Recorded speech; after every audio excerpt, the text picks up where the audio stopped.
ನಮಸ್ಕಾರ. ದೇವರ ಜೊತೆ ಮಾತನಾಡುವ ಜಗತ್ತಿನ ಏಕೈಕ ವ್ಯಕ್ತಿ ಯಾರು? ಎಲ್ಲಿದ್ದಾನೆ ಗೊತ್ತಾ? ಖಂಡಿತವಾಗ್ಲೂ ಯಾರು ಅಂತ ಹೇಳ್ತೀನಿ. ಎಲ್ಲಿದ್ದಾನೆ ಅನ್ನೋದು ಹೇಳ್ತೀನಿ. ಆ ದೇವ್ರ ಹತ್ರ ನಾವು ಹೋಗೋದಕ್ಕಿಂತ ದೇವರೇ ನಮ್ಮನ್ನು ಹುಡುಕಿಕೊಂಡು ಬರೋ ಹಾಗೆ ಬದುಕಬೇಕು. ಯಾವ ರೀತಿ ಅಂತ ಹೇಳ್ತೀನಿ. ವಿಡಿಯೋ ಪೂರ್ತಿ ನೋಡಿ. ಮೊದಲು ಹೊಸದಾಗಿ ವಿಡಿಯೋವನ್ನು ನೋಡ್ತಾ ಇದ್ದವರು, ಮೊದಲನೇ ಬಾರಿ ವಿಡಿಯೋವನ್ನು ನೋಡ್ತಾ ಇದ್ದವರು ಚಾನಲ್ ಸಬ್ಸ್ಕ್ರೈಬ್ ಮಾಡ್ಕೊಳ್ಳಿ. ವಿಡಿಯೋ ಇಷ್ಟ ಆದರೆ ಲೈಕ್ ಮಾಡ್ಕೊಳ್ಳಿ. ನೋಡಿ, ಇಡೀ ಪ್ರಪಂಚದಲ್ಲಿ, ಇಡೀ ಜಗತ್ತಿನಲ್ಲಿ ದೇವರ ಜೊತೆ ಮಾತನಾಡುವ ಏಕೈಕ ವ್ಯಕ್ತಿ ಯಾರು ಗೊತ್ತಾ? ಈ ವ್ಯಕ್ತಿ ಎಲ್ಲಿದ್ದಾನೆ ಗೊತ್ತಾ? ನೋಡಿ, ದೇವರ ಜೊತೆ ಮಾತನಾಡುವ ಏಕೈಕ ವ್ಯಕ್ತಿ ಯಾರಪ್ಪ, ಎಲ್ಲಿದ್ದಾನೆ ಗೊತ್ತಾ ಅಂತಂದರೆ, ನಮ್ಮ ಒಳಗಡೆ ಇರೋ ಆತ್ಮನೇ ಪರಮಾತ್ಮ. ನಮ್ಮ ಒಳಗಡೆ ಆತ್ಮನೇ ಪರಮಾತ್ಮ ಅಂತೀವಿ. ಅಂದರೆ ನಮ್ಮ ಆತ್ಮ ಯಾವಾಗ ಶುದ್ಧವಾಗಿರುತ್ತೋ ಆವಾಗ ಭಗವಂತನೇ ನಮ್ಮನ್ನು ಹುಡುಕೊಂಡು ಬರ್ತಾನೆ. ಮಾನವನ ರೂಪದಲ್ಲಿ, ಪ್ರಾಣಿ ಪಶು ಪಕ್ಷಿಗಳ ರೂಪದಲ್ಲಿ ಅಂತ ಹೇಳ್ತೀವಿ ನಾವು. ಈಗ ಮನುಷ್ಯ ಮಾಡಿದಾಗ ಆಗಬಾರ್ದಾಗ ಖಂಡಿತವಾಗ್ಲೂ ಆಗುತ್ತೆ. ಇನ್ನು ಈ ಕಲಿಯುಗದಲ್ಲಿ ಏನು ಗೊತ್ತಾ, ನೀವೇನೂ ಮಾಡಲಿಲ್ಲ ಅಂತಂದರೂ ಸಮಸ್ಯೆಗಳು ಉಲ್ಬಣ ಆಗಿಬಿಡುತ್ತೆ. ನಾವೆಷ್ಟೇ ನ್ಯಾಯ ನೀತಿ ಧರ್ಮ ಇದರಲ್ಲಿದ್ದರೂ ಈ ಸಮಸ್ಯೆಗಳು ಉಲ್ಬಣ ಆಗೋಗ್ಬಿಡ್ತವೆ. ಅಂಥದ್ರಲ್ಲೂ ಈ ಮಾಡಬಾರ್ದು ಮಾಡಿದರೆ ಖಂಡಿತವಾಗ್ಲೂ ಮನುಷ್ಯನಿಗೆ ಆಗಬಾರ್ದೇ ಆಗಿಬಿಡುತ್ತೆ. ಅದನ್ನೇ ವಿಧಿ ಕರ್ಮ ಅಂತ ಹೇಳ್ತೀವಿ. ವಿಧಿ ಕರ್ಮದ ಮುಂದೆ ಯಾರೂ ದೊಡ್ಡವರಲ್ಲ, ಅರ್ಥ ಮಾಡ್ಕೊಳ್ಳಿ. ಇಲ್ಲಿ ಇವೆಲ್ಲ ಒಂದು ಮಾರ್ಗದರ್ಶನಗಳು ಅಂತ ನೀವು ತಗೋಬೇಕು. ನೋಡಿ, ಮನುಷ್ಯ ಕಷ್ಟಗಳು ಬಂದಾಗ, ಮನುಷ್ಯ ಅಂದಮೇಲೆ ಸರ್ವೇ ಸಾಮಾನ್ಯ, ಪ್ರತಿಯೊಬ್ಬ ಭೂಮಿ ಮೇಲೆ ಹುಟ್ಟಿದಾನೆ ಅಂದಮೇಲೆ ಕಷ್ಟಗಳು ತಪ್ಪಿದ್ದಲ್ಲ, ಸುಖನೂ ತಪ್ಪಿದ್ದಲ್ಲ. ಸುಖನೂ ಇರುತ್ತೆ, ಕಷ್ಟಗಳು ಇದ್ದೇ ಇರುತ್ತೆ. ಕಷ್ಟ ತಪ್ಪಿದ್ದಲ್ಲ. ಕೋಟಿಗಟ್ಟಲೆ ದುಡಿಯೋರಿಗೆ ಅವ್ರಿಗೂ ಕಷ್ಟಗಳಿರುತ್ತೆ. ಲಕ್ಷಗಟ್ಟಲೆ ದುಡಿಯೋರಿಗೆ ಅವ್ರಿಗೂ ಕಷ್ಟಗಳಿರುತ್ತೆ. ಸಾವಿರಾರು ಗಟ್ಟಲೆ ದುಡಿಯೋರಿಗೆ ಅವ್ರಿಗೂ ಕಷ್ಟಗಳಿರುತ್ತೆ. ಅವರವ್ರ ಕಷ್ಟ ಅವ್ರವ್ರಿಗೆ ಗೊತ್ತಿರುತ್ತೆ. ಈಗ ಕಷ್ಟ ಬಂದಾಗ ಸ್ನೇಹಿತರ ಹತ್ರ ಹಂಚ್ಕೊತೀವಿ. ಅದು ಬಿಟ್ಟರೆ ಕುಟುಂಬದವರ ಜೊತೆ ಹಂಚ್ಕೊತೀವಿ. ಅದು ಬಿಟ್ಟರೆ ನಾವು ಕೆಲಸ ಮಾಡುವ ಕೊಲೀಗ್ಸು, ಸಹ ಉದ್ಯೋಗಿಗಳ ಜೊತೆ ಹಂಚ್ಕೊತೀವಿ ಅಲ್ವಾ? ಸೊ ಇದೆಲ್ಲ ಮಾಮೂಲು, ನಾವು ಸರ್ವೇ ಸಾಮಾನ್ಯವಾಗಿ ಮಾಡ್ತಾ ಇರ್ತೀವಿ.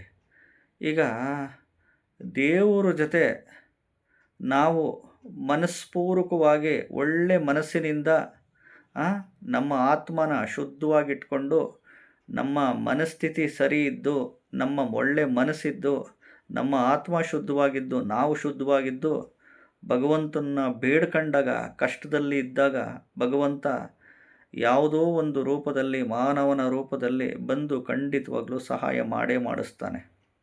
ಭೂಮಿ ಮೇಲೆ ಹುಟ್ಟಿದ್ದೀವಿ, ಒಂದಿನ ಎಲ್ಲರೂ ಸಾಯಲೇಬೇಕು. ಇನ್ನು ಬಿಟ್ವೀನು ಹುಟ್ಟು ಸಾವು ನಡುವೆ ಎಲ್ಲ ಏರುಪೇರುಗಳು ಸಹಜ ಉಂಟಾಗೋದು ಅಲ್ಲ. ಈ ಮಳೆಗಾಲ, ಚಳಿಗಾಲ, ಬೇಸಿಗೆ ಕಾಲ ನೋಡ್ರಿ, ಕಾಲುಗಳಿಗೆ ಹಿಂಗಿದೆ ಕಾಲ. ಗ್ರಹಣಗಳಾಗ್ತವೆ, ಸೂರ್ಯಗ್ರಹಣಗಳಾಗ್ತವೆ, ಚಂದ್ರಗ್ರಹಣಗಳಾಗ್ತವೆ. ಚಂದ್ರನಿಗೆ ಗ್ರಹಣ ಹಿಡಿತತೆ, ಸೂರ್ಯನಿಗೆ ಗ್ರಹಣ ಹಿಡಿತತೆ. ಅಂಥ ದೇವತೆಗಳಿಗೆ ಕಷ್ಟಗಳು ತಪ್ಪಿದ್ದಲ್ಲ. ಇನ್ನು ಮನುಷ್ಯನಿಗೆ ಸರ್ವೇ ಸಾಮಾನ್ಯ, ಹುಟ್ಟಿದ್ದೀವಿ, ಹುಟ್ಟು ಸಾವು ನಡುವೆ ಮನುಷ್ಯನ ಹೋರಾಟ ಇದ್ದೇ ಇರುತ್ತೆ. ಇದರಲ್ಲಿ ಏನಾಗುತ್ತೆ, ತಪ್ಪುಗಳು ಮನುಷ್ಯನವು ಮಾಡ್ತಾ ಹೋಗ್ತಾರೆ. ಆಸೆ, ದುರಾಸೆ, ಸ್ವಯಂಕೃತ ಅಪರಾಧ, ಎಲ್ಲರಂಗೆ ಬದುಕಬೇಕು ಅಂತ ಆಸೆ. ಅದು ಮನುಷ್ಯನಿಗೆ ಆಸೆಗಳು, ಅತಿಯಾದ ವ್ಯಾಮೋಹಗಳು, ಅತಿಯಾದ ಬಯಕೆಗಳು.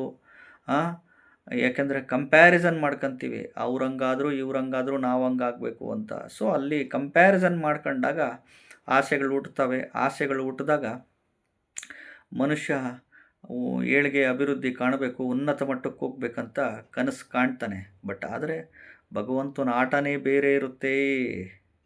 ನೋಡ್ರಿ, ಶ್ರೀಮಂತರನ್ನೂ ಹುಟ್ಟಿಸಿದಾನೆ, ಮಧ್ಯಮ ವರ್ಗದವ್ರನ್ನೂ ಹುಟ್ಟಿಸಿದ್ದಾನೆ, ಮತ್ತು ಅವರಿಗಿನ್ನ ಕೆಳಗಡೆ ಬಡ ವರ್ಗದವ್ರನ್ನೂ ಹುಟ್ಟಿಸಿದ್ದಾನೆ. ಯಾಕೆ ಶ್ರೀಮಂತರನ್ನ ಎಷ್ಟೋ ಜನ ಮಾತಾಡ್ತಿರ್ತಾರೆ, ಶ್ರೀಮಂತರ ಹತ್ರನೇ ದುಡ್ಡು ಹೋಗುತ್ತೆ, ಲಕ್ಷ್ಮಿ ಶ್ರೀಮಂತರಿಗೇ ಒಲಿಯೋದು, ಶ್ರೀಮಂತರಿಗೇ ಲಕ್ಷ್ಮಿ ಒಲಿಯೋದು. ಮಧ್ಯಮ ವರ್ಗದವರು ಅವರೇನು ದುಡಿದ್ರು ಅಷ್ಟೇ. ಇನ್ನು ಬಡವರಿಗೆ ಏನು ಮಾಡಿದರೂ ಒಲಿಯಲ್ಲ ಲಕ್ಷ್ಮಿ. ಒಲಿಯೋದು ಲಕ್ಷ್ಮಿ ಅಧರ್ಮ ಮಾಡಿದವ್ರಿಗೆ, ಒಲಿಯೋದು ಲಕ್ಷ್ಮಿ ಶ್ರೀಮಂತರಿಗೂ ಮಾತ್ರನೇ ಅಂತ ಮಾತಾಡ್ತಿರ್ತಾರೆ ಜನರಲ್ಲಾಗಿ. ಶ್ರೀಮಂತರನ್ನ ಭಗವಂತ ಏನು ಕೊಡ್ಸಿರೋದು, ಇವ್ರನ್ನ ಕೆಳಗಿರೋರನ್ನ ಮೇಲಕ್ಕೆತ್ತು ಅಂತ. ಭಗವಂತ ಭೂಮಿಗೆ ಬಂದು ಎಲ್ಲರನ್ನೂ ನಾನು ನೋಡ್ಕೊಳಕ್ಕೆ ಆಗಲ್ಲ ಅಂತಲೇ ಶ್ರೀಮಂತರನ್ನ ಸೃಷ್ಟಿ ಮಾಡಿದ್ದಾನೆ. ಸೊ ಅವರು ಕೆಳಗಡೆ ಇರೋರನ್ನ ಮೇಲಕ್ಕೆ ಎತ್ತಬೇಕಷ್ಟೆ, ಇನ್ನೇನಿಲ್ಲ. ಇಷ್ಟೇ ಪಂಚಭೂತಗಳಲ್ಲಿ ದೇವರು ಅಗ್ನಿ, ವಾಯು, ಆಕಾಶ, ಭೂಮಿ, ಜಲ. ನೋಡಿ ಅವು ಹೆಂಗೆ ಕೊಡುತ್ತೆ ನಮಗೆ. ನಮ್ಮಿಂದ ಏನು ಅಪೇಕ್ಷೆ ಮಾಡಲ್ಲ, ಕಾಲಕ್ಕೆ ತಕ್ಕಂತೆ ಅಗ್ನಿ, ವಾಯು, ಆಕಾಶ, ಭೂಮಿ, ಜಲ ಹೇಗಿರುತ್ತೆ ನೋಡಿ. ಇದೇ ಪ್ರಕೃತಿನೇ ಇಲ್ಲಿ ದೇವರು. ಸೊ ಹಿಂಗಾಗಿ ಆತ್ಮ ಶುದ್ಧವಾಗಿಟ್ಕೊಂಡು ನೀವು ಇಷ್ಟಪಟ್ಟಿರೋ ದೇವರ ಜೊತೆ ಮನಸ್ಪೂರ್ವಕವಾಗಿ ಮಾತಾಡಿ, ಖಂಡಿತವಾಗ್ಲೂ ಭಗವಂತ ಮಾನವನ ರೂಪದಲ್ಲಿ ಏನೋ ಬಂದು ನಿಮಗೆ ಸಹಾಯ ಮಾಡೇ ಮಾಡ್ತಾನೆ. ವಿಡಿಯೋ ಇಷ್ಟ ಆದರೆ ಚಾನಲ್ ಸಬ್ಸ್ಕ್ರೈಬ್ ಮಾಡ್ಕೊಳ್ಳಿ, ಲೈಕ್ ಮಾಡಿ. ಜ್ಯೋತಿಷ್ಯಗಳಾಗಿ ನಾವು ವಿಡಿಯೋಗಳ ಮುಖಾಂತರ ಮಾರ್ಗದರ್ಶನ ಮಾಡ್ತಾ ಇರ್ತೀನಿ. ನಮಸ್ಕಾರ.